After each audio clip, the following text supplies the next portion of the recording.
or section 12.3. So we're going to use the cost curves that we talked about last chapter to help graph where firms are going to earn a profit and where they're going to earn a loss when they're operating in a perfectly competitive market. So we've said before that profit equals total revenue minus total cost. And we've said that total revenue is price times quantity. So we plug these in a little equation. Profit equals price times quantity minus the total cost. If we want another way to represent profit, we can start plugging things in. In this case, we'll divide profit by quantity so we can get the per unit profit. So we'll divide both sides by Q. We end up with profit divided by Q, so the profit per unit is just the price minus the average total cost.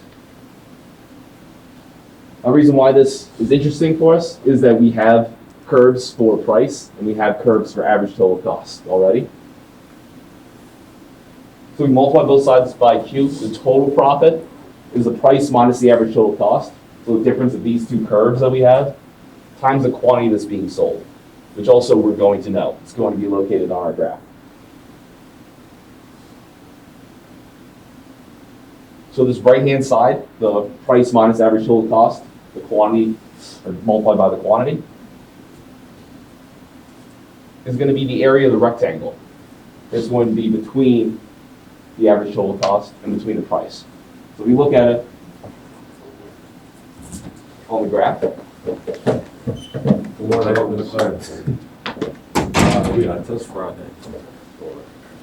Next Wednesday.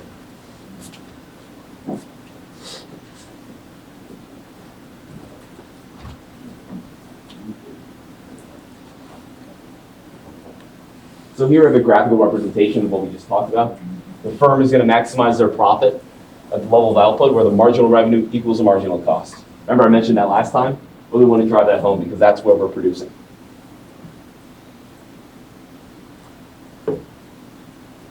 Remember the demand curve here, this horizontal line, is also marginal revenue and is also price.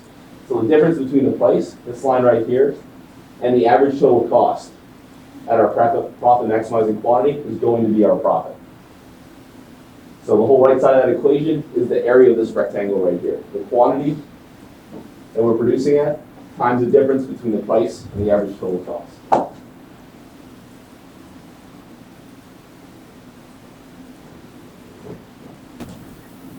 Remember, total profit is going to be maximized where marginal cost equals marginal revenue. So where the marginal cost curve crosses the marginal revenue curve, crosses the price curve.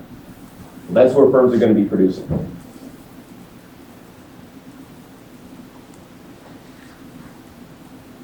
Even though right here is where there's going to be the per unit profit is going to be maximized, that's not where firms are going to be producing because they're not concerned about the per unit profit. They're concerned about their total profit. So that's what they're going to be taking into account. And the total profit, again, is going to be maximized where marginal revenue equals marginal cost. I'm going to keep saying that so just to make sure that you guys have it driven home. That's where firms are going to be producing.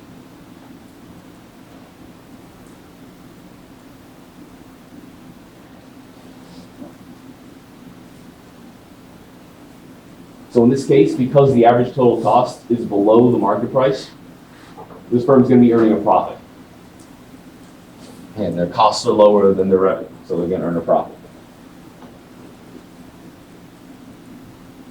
Oh yeah, like I said, it's not going to be maximized at Q1. The profit's going to be maximized at our initial Q. So where marginal revenue equals marginal cost.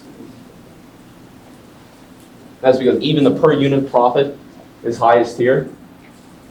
You're still getting a per unit profit for all these units here. So you can still increase your overall profit. You increase production past where the per unit profit is being maximized.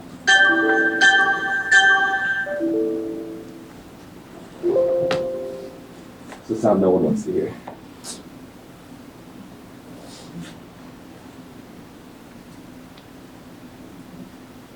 All right, so we know that firms are going to produce where the marginal cost equals the marginal revenue.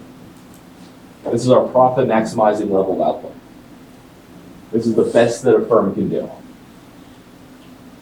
Normally, that means the best a firm can do is earning some level of profit. that their costs are going to be lower than their revenues. So they're going to have extra money after paying all their costs off. But sometimes a firm isn't going to make a profit, no matter what they're going to be operating at a loss. No matter what their costs are too high compared to the revenue that they're going to be taking in from selling these goods or services. So a firm in this situation isn't just going to give up or produce randomly. What they're going to do is try to make the smallest loss possible. So instead of maximizing their profit, they're going to try to minimize their loss. It's the same basic idea. So if there's like high fixed costs in an industry, sometimes losses will be unavoidable. Sometimes a firm is profitable in the long run, but there's some change in the short run that makes them unprofitable. I mean, a great example right now is with COVID, everything being shut down and so many people not being willing to go to different businesses. They may be earning a loss or operating at a loss right now. That's the best that they can do. But in the long run, before this and then after this, they'll be able to earn a profit. So in this case, they should still use the marginal cost equals the marginal revenue to determine what level of production, whether they're earning a profit or whether they're earning a loss. So let's look at a firm right now that's breaking even. So on the graph here, they say on the left, but they put it on the right. The price is never going to exceed the average cost. Average total cost and price are exactly the same here. So we call this the break-even point. So we're, instead of maximizing profit here, at that exact place, there's no difference between the price and the average total cost. The difference is zero. 0 times whatever quantity they're producing at is still going to be 0, so there's 0 profit. They're not earning a loss, but they're not earning a profit. So we still use that marginal revenue equals marginal cost, this rule of where to produce. We're going to end up producing at the break-even point. This is the best level of production for a firm in this case.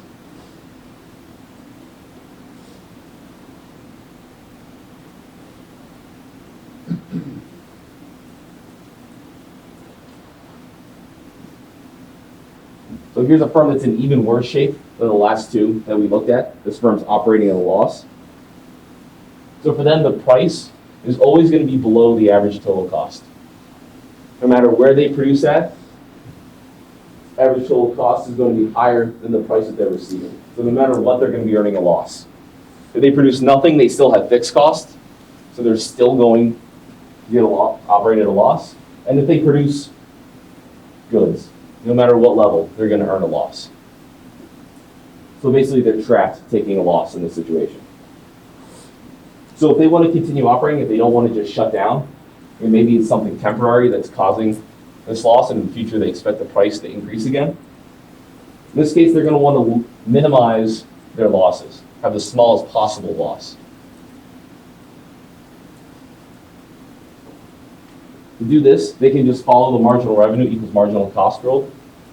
So where this marginal cost curve crosses the marginal revenue curve, right here, they'll produce at that level. And that will give them the smallest possible loss. And again, this loss is just going to be the difference between the price and the average total cost at that level of production times the quantity.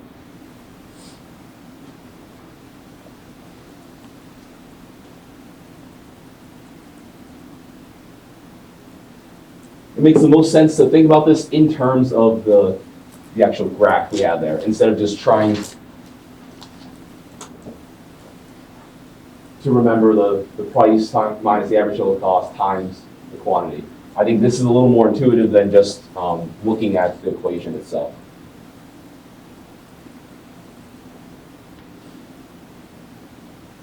So yeah, so where price, or where the marginal cost equals marginal revenue, at this profit maximizing level of output, that's the best a firm can do. Anywhere else it's going to produce, they're going to have greater losses.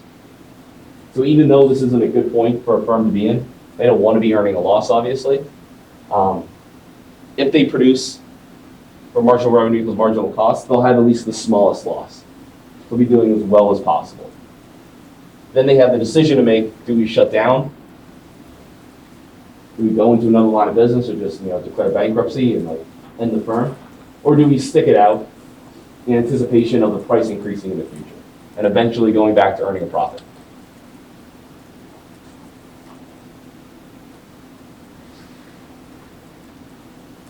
So once we go and we determine the quantity where marginal revenue equals marginal cost, where those two curves cross each other on the graph, we can know whether a firm is making a profit, breaking even, or making a loss based on their average total cost. So with those three lines, we can figure out how successful a firm is going to be, if they're going to be successful, or if they need to shut down. So if the price is greater than average total cost, the firm's going to be making a profit. If the price equals the average total cost, then the firm's going to be breaking even, or there's going to be exactly zero profit. And if the price is less than average total cost, we'll see the firm making a loss.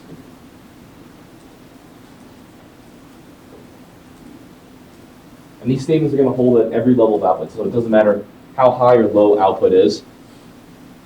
These three rules are going to hold. So there's no special conditions we need to worry about, no numbers we need to take into account. Literally just, if price is greater than average total cost, the firm is making a profit.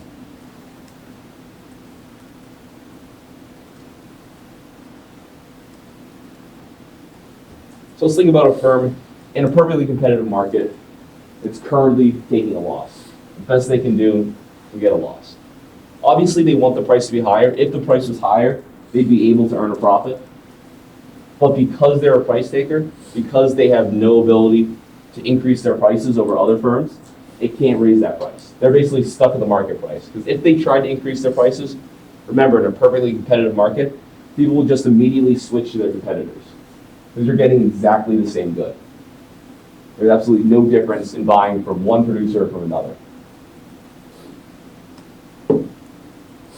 So basically in this case, their two choices are continue to produce and earn this loss in the short run, or stop production by shutting down. It might seem odd that a firm would want to earn a loss for a period of time because their goal is to maximize profits, but they have to think, is this going to be best in the long run if I continue producing, or should I just shut down? Now, if a firm shuts down, if they decide to quit producing, they're still going to have to pay their fixed cost. So they have a lease, they're legally required to pay that lease. If they borrow money from a bank, they're legally required to pay that back. So they still have those fixed costs no matter what. So even if they produce nothing, they're still going to have to pay those. So the decision makers at the firm need to decide, okay, do I suffer these fixed costs and make zero revenue? Is this going to minimize my losses? Or should I produce? I'll have to pay some variable costs. I'll have to pay some workers, some electricity, pay for materials, what have you. But I'll get some revenue back. So is that revenue I'm going to make back going to be enough to cover those fixed costs, make it worth it to produce? Or should I just shut down and eat those costs?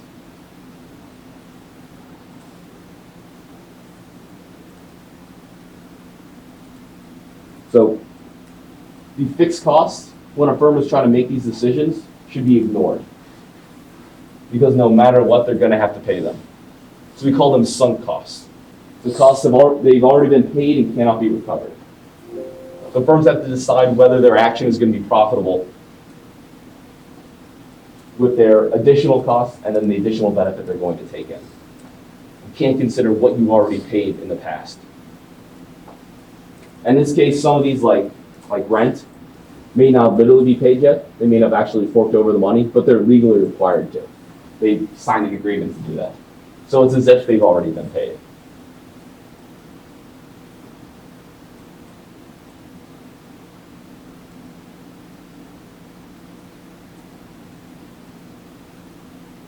There's an idea called the sunk cost fallacy, where when people are making decisions, they take into account these sunk costs. So like if you're playing poker and there's multiple rounds of betting, say you're playing Texas Hold'em, and you have a chance at, say, like a straight flush, like a really good hand, but you need very specific cards. So you bet a bunch of money in the early rounds to stay in, and you end up not drawing that card you need. When you're trying to decide, should I now fold or should I stay in, you can't consider the money you've already bet. You need to think, okay, how much money do I have to bet now? And what are the odds of me actually winning? If you succumb to the sunk cost fallacy, you'll think, hey, I've just put in, I've already bet 120 bucks on this. What's 10 more dollars? Now I have to stay in because I spent all this money. But you've already spent that money. Nothing you can do can change that. So you can only look at what your future expenses and what your future potential benefits are.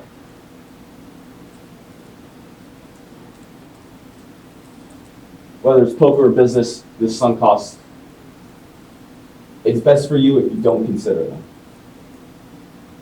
Because there's nothing you can do to change that fact.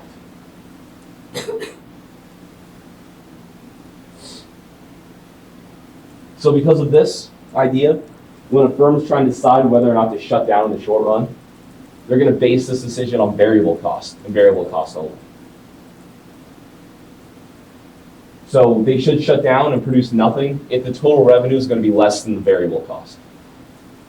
If the total revenue ends up greater than the variable cost, then they'll make up enough money, they'll be able to reduce their losses further.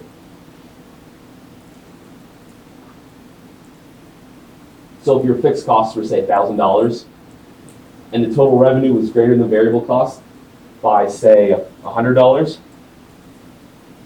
if you don't produce, you lose $1,000. If you do produce, because the total revenue is $100 greater than the variable cost, you end up only losing $900. So while you're still operating at a loss, you're making yourself a little bit better off.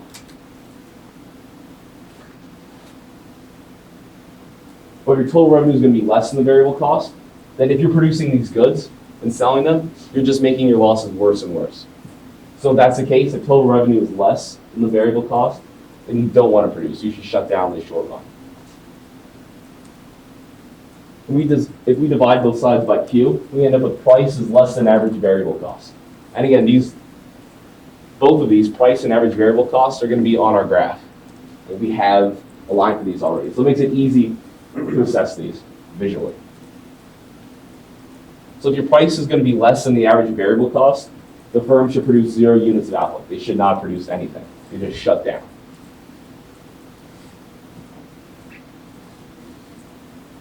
If your price is going to be greater than average variable cost, then you can make yourself better off producing. You can earn less of a loss by producing something and selling it. When that's the case, use marginal revenue equals marginal cost to guide what level of output you should produce.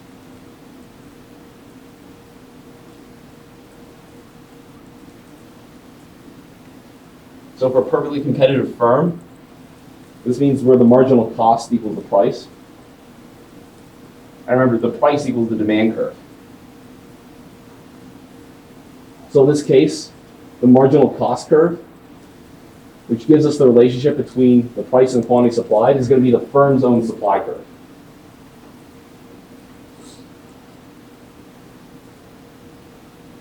Talked about before, we looked at the simple supply and demand model, where the supply curve was the marginal cost curve, the cost of production of that next unit. So in this case, the marginal cost curve is going to be the firm supply curve.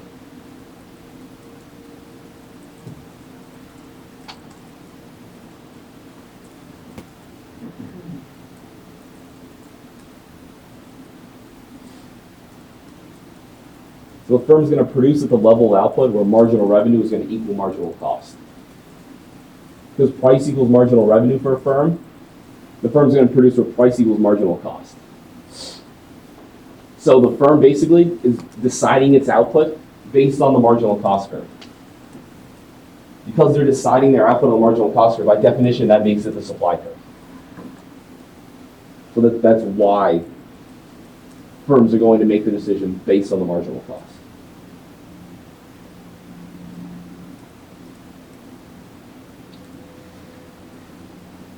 Remember, if the price is going to be too low, so if it's below the minimum of the average variable cost, the firm is going to produce nothing.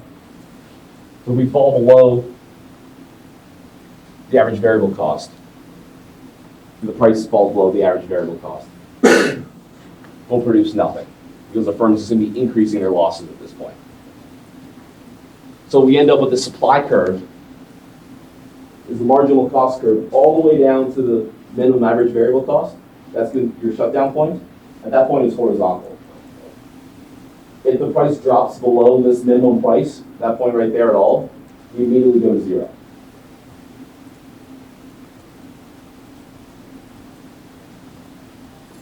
Once we reach that minimum on the average variable cost curve, that's it. A firm will just make themselves worse off by producing at those lower and lower prices. So they drop to nothing immediately.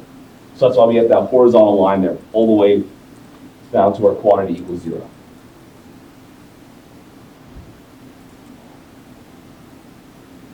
Does this make sense to you guys?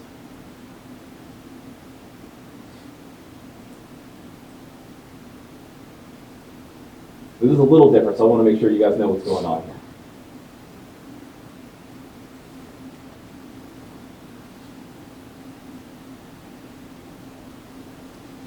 Because the price is less than the average variable cost.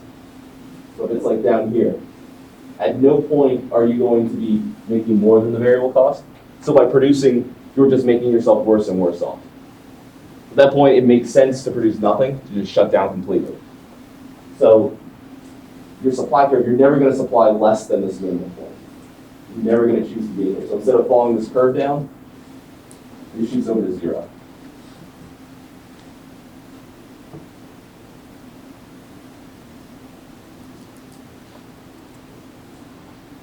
And like I said last time, the marginal cost curve is going to run through both of these two curves, average total cost and average variable cost, at their minimum point.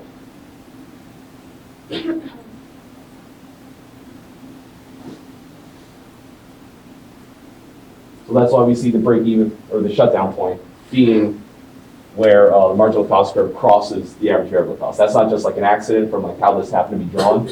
By definition, it's going to happen every time.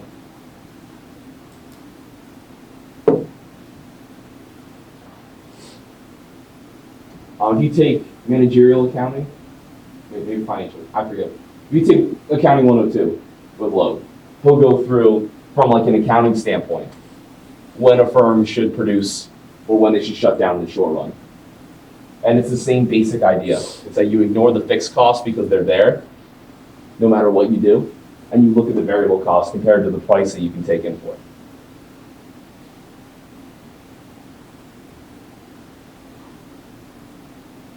So if you look at accounting more than economics, I know that's like two of the most boring classes put together.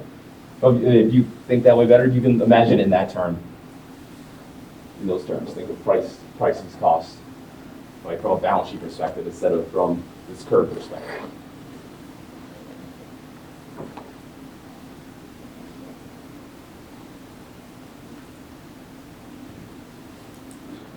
But basically, the individual wheat farmers, the individual firms in these perfectly competitive markets take the prices given. So they have the price, the price is determined by the overall market, and they basically just have to take it.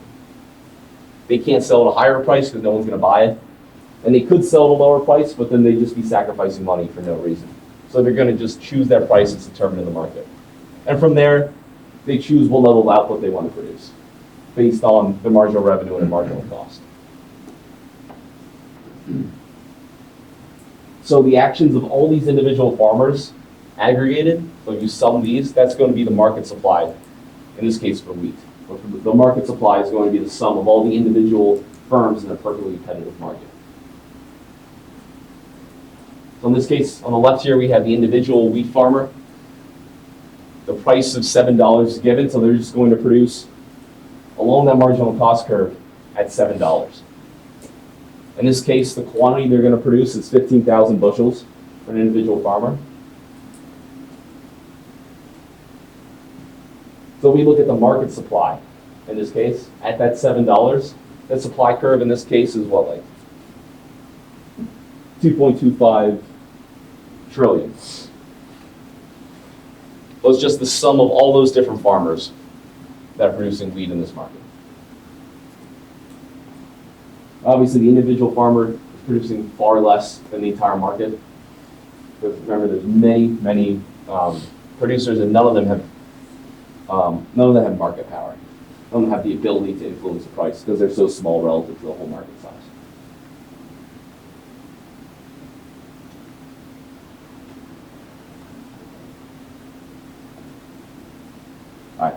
It's been a while now. Take a break real quick. Do you guys have any questions about what we've covered so far in this section?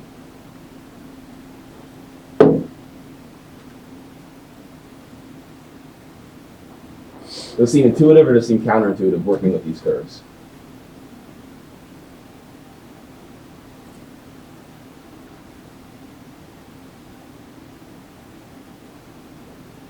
Trying to get a handle for like how well you guys are doing, if we need to like go through like more in-depth examples about this, or if this is, you guys are good. This is like the simple model.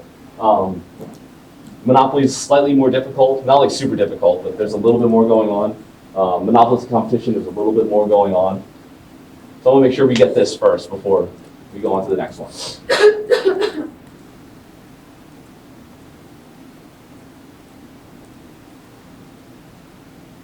Okay. Let's tell me this.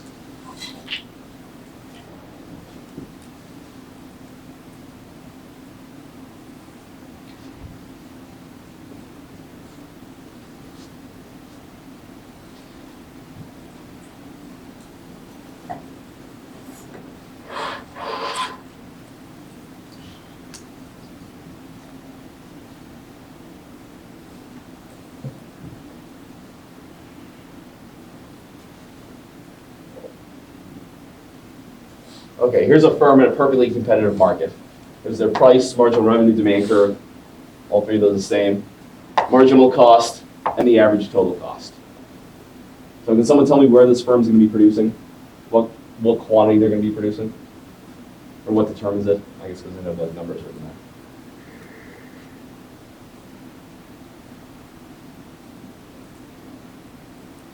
Marginal revenue. That's right, so right here at this point. So are they going to be operating at a profit or at a loss? Profit. Profit, because the average total cost is less than the price. So we right here.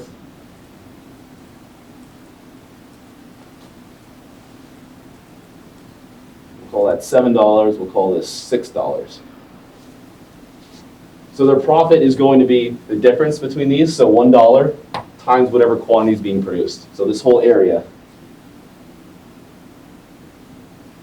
right there is going to be the profit.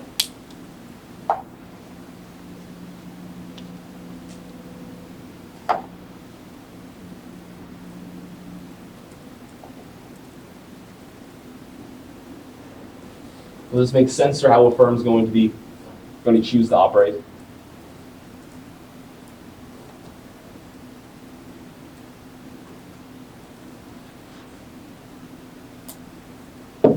Okay. So we'll move on from here, looking at the next section. So if everyone can do it, you can't make money at it. So far we've talked about the short run.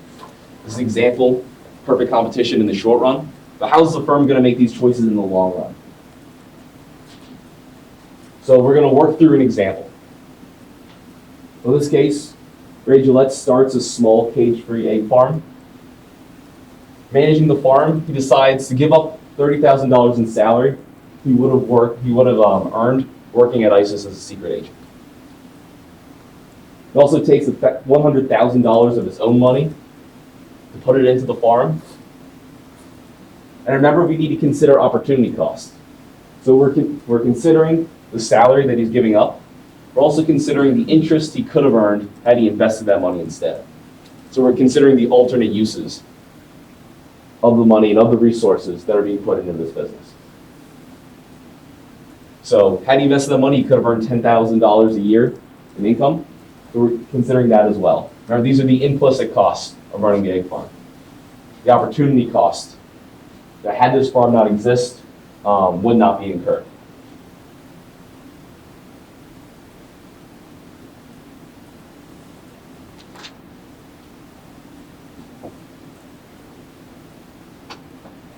So this table here has all of Ray's costs. This considers both implicit and explicit. So the total cost per year is going to be $125,000. So there's water he needs, wages to pay the workers, fertilizer, electricity, and then payment on the loan he takes out. because it costs more than just $100,000 to get this farm going. So let's say that Ray produces 50,000 dozen eggs and sells them at $3 per dozen. That's the case of total revenue that 3 times 50,000 is going to be $150,000.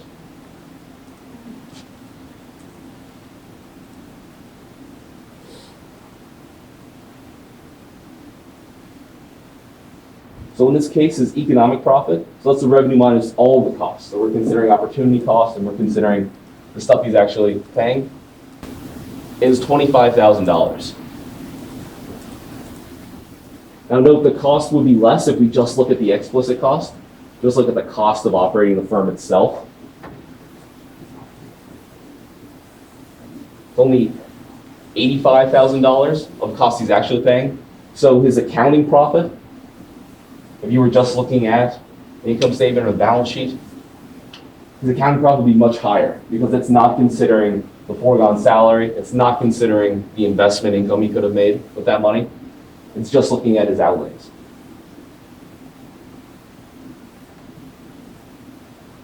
Now, if you include the implicit costs and the total cost ended up being higher than the revenues, then Ray would be making what we call an economic loss.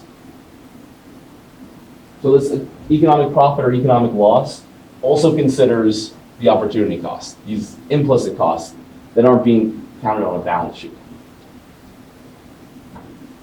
So let's say Ray earns this profit, how much is profit? $25,000 of economic profit in the short run. It's not going to last in the long run. You guys think of why that's going to be the case?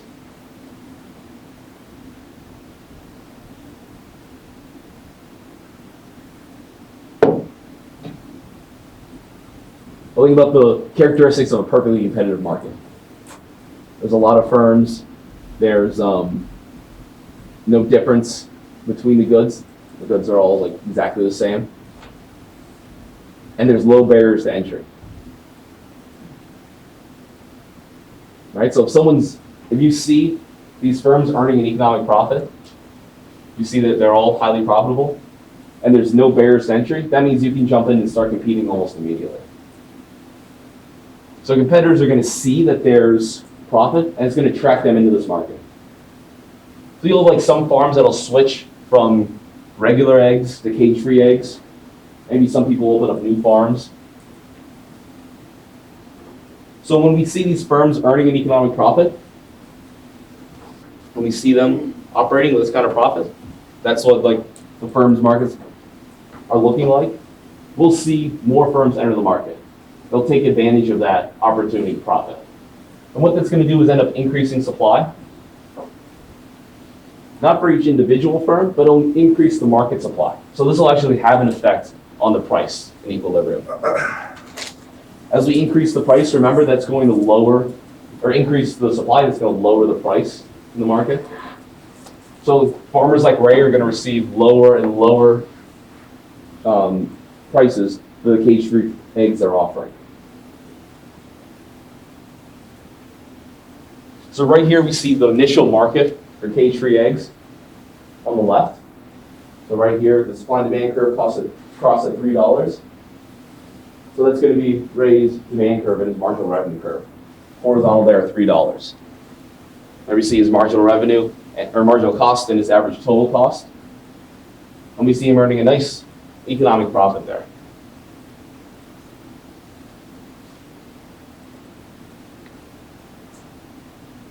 So when Ray's earning this economic profit, other firms see this. They recognize the ability for them to jump in, begin competing, and earning a profit themselves. So what they're going to do is enter the market. And as we attract new firms, that increases the supply. So we see the supply curve shift from S1 to S2. And what this does is lower the price. So as the supply curve shifts to the right, we're seeing the price drop lower and lower and lower. You see a greater number of eggs in the market. So in this case, we go from 15,000 dozen eggs to 40,000 dozen eggs. And as the price drops, you see the demand curve, the marginal revenue fall for each individual firm.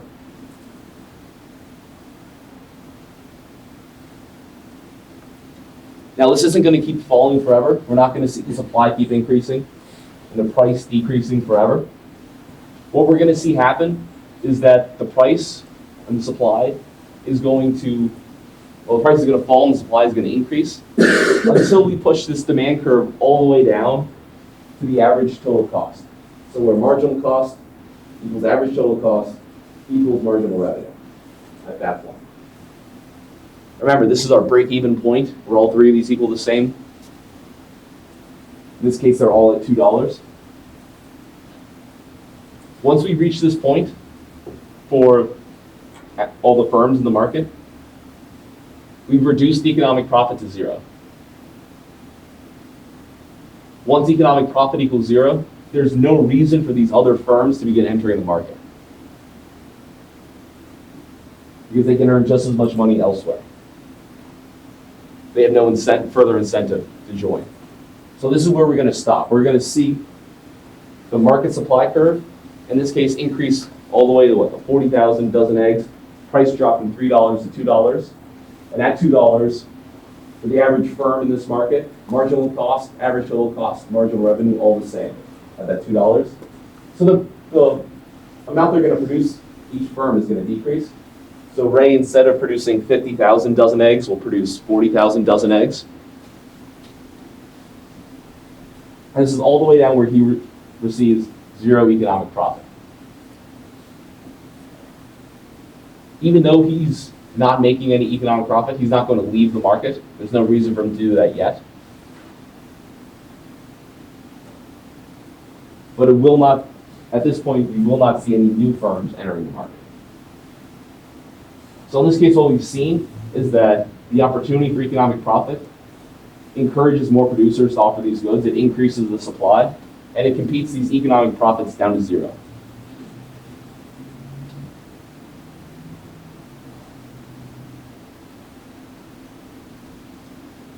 So in this case, we've got the price down to $2 in the market.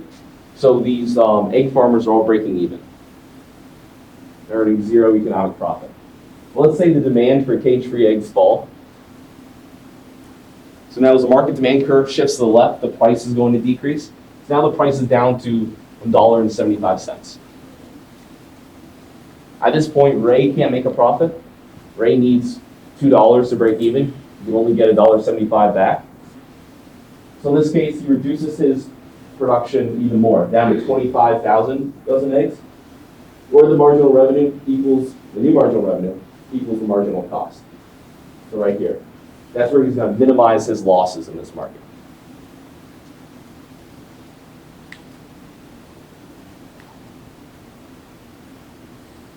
Obviously, he's not going to want to earn a loss for very long.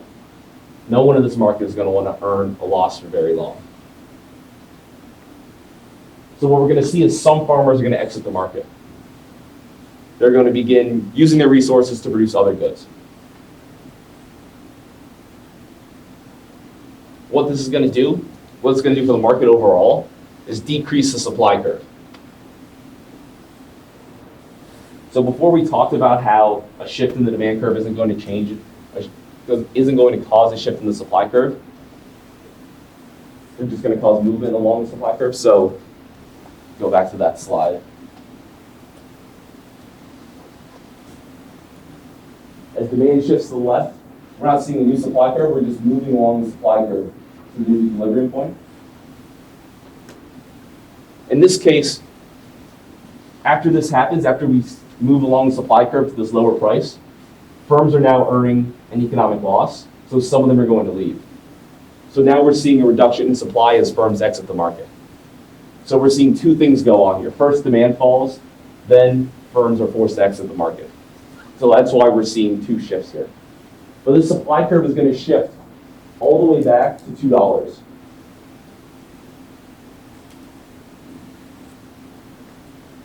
At that point, people are going to leave until we push up the price all the way back up to $2, and the economic profit is down to zero. Once the economic profit is back to zero, there's no more reason for these firms to exit the market. So we're going to see firms stop exiting the market.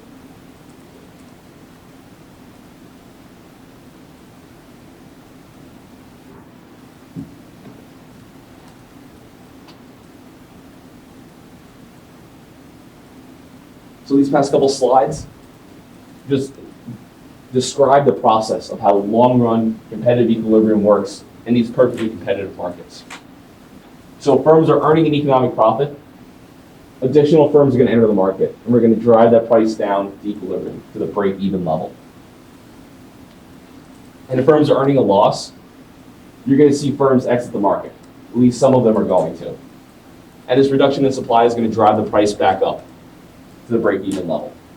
At that point, there's no more, once you reach break-even, there's no encouragement for firms to begin entering the market, and there's no discouragement for firms to cause them to leave the market. So until something changes, we'll see the supply stay the same, and we'll see firms earning zero economic profit. Now remember, this is economic profit, not accounting profit. So these firms may be earning a profit. So even when we're here on the left, this is taking into account the implicit cost. It's taking into account the money they could have made investing that money in the stock market. The money they could have made as being a salaried employee instead of being a business owner. And it includes the opportunity cost of starting a different business. So even though the economic profit there is zero, the accounting profit is likely to be positive. So it can be kind of weird to think of firms earning zero profit in the long run. That's because when we look at these cost curves, this includes these implicit costs. Whereas an accountant looking at their actual income statement and balance sheet, all their financial statements, would see them earning an actual profit.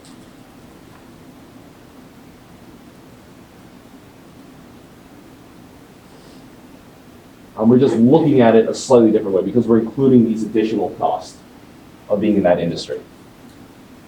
Instead of choosing a different industry, choosing a different way to make money.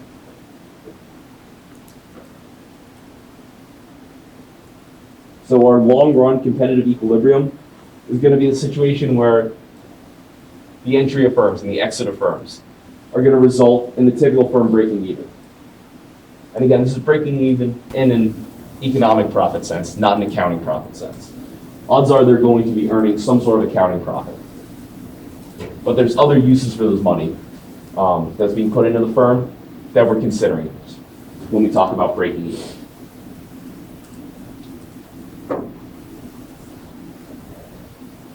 So in the long run, the market's going to supply any demand by consumers at the price that's equal to the minimum point on the firm's average total cost curve. So what we're going to see is the long run supply curve is going to be horizontal at this price. So this is the supply curve for the entire market is going to be horizontal. So in a perfectly competitive market, the long run price is going to be determined by the factors of supply. It has nothing to do with demand in this case. So whatever the demand is going to be, the supply is going to adjust to meet it because we're not going to see a change in the price by these different firms. So to end, we'll look at the long run supply curve. The long run supply curve is going to be flat and be horizontal at that equilibrium amount. You get an increase, or say a decrease in supply, or a decrease in demand, that's going to result in a decrease in supply. There's an increase in demand, we get an increase in supply. Always meeting at that $2 point, at this break-even level. All right, it's about the end of class, so we'll end there for today.